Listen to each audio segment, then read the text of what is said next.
Alright guys, so behind me here is my CTS-V, and I'm going to show you everything that is wrong with it. So this list is going to go from minor to major as far as my opinion for things that it needs. So let's start off with the first one.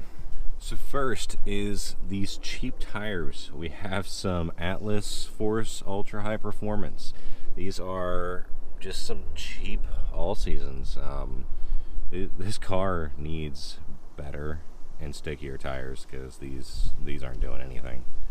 So I mean, they're the right size. They're the 285s, but yeah, they're not doing anything to help this car at all.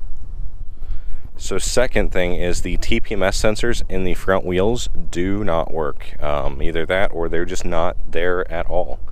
It's only the fronts. The rears read just fine. So I'm assuming that they're just not there. So the third thing is actually in the interior. It is the center console lid here. The fabric is coming up on it. In fact, you can see the foam underneath there. But yeah, it's just coming apart. Typical GM quality. The other side's fine, just this side. So probably gonna have to get that fixed because it bothers me. So the fourth thing wrong with this car is going to be the key. Now, not this key, but the key that I was given with the vehicle, which is the only one I was given with the vehicle, did not work. None of the buttons worked. Nothing about it worked. So what I had to do is I had to call around to a few different dealerships to see what it would cost for a key. And I was quoted it would be around $400 to $450. And as you can see, this one doesn't have anything on the back of it. This is just a cheap Amazon key. It's got all the same functions. It works just fine. I spent, I think, around $30 on this key, and it came with programming instructions, and it works great. So number 5 is going to be the wheels, actually.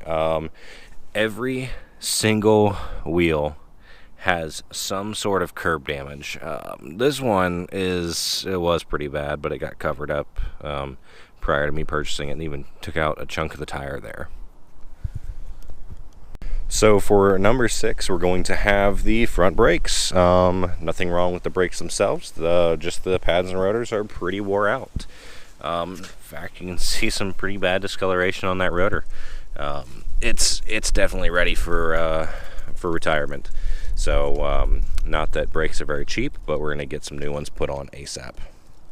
So I apologize in advance for my car being so dirty, but the next one is going to be the window trim. So as you can see, it has like some sort of like vinyl wrap or something on it, or so I thought, but it actually looks more like duct tape.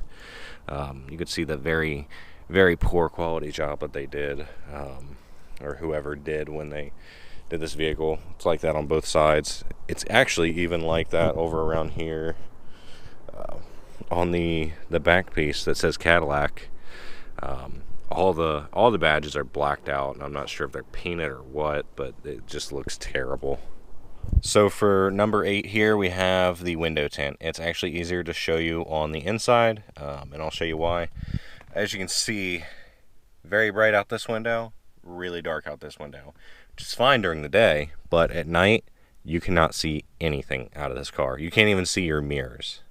It's that bad. But what's even worse is the back window. It is so blurry, you can't see anything out of it. Now, last but not least, we have the rear quarter panel damage. So I don't know how well the camera is going to pick this up, but it's pretty awful. It's from here all the way to here, essentially. I don't think it's going to be super expensive to fix, but you can even see, like on the rear bumper, right here and here, where the spots were repainted as well. It looks like kind of it was the same damage down the side. There's no other spots that are like this, luckily, but yeah, it's going to need fixed for sure. Alright guys, so that's everything wrong with my cheap Cadillac CTS-V, and we'll catch you on the next video.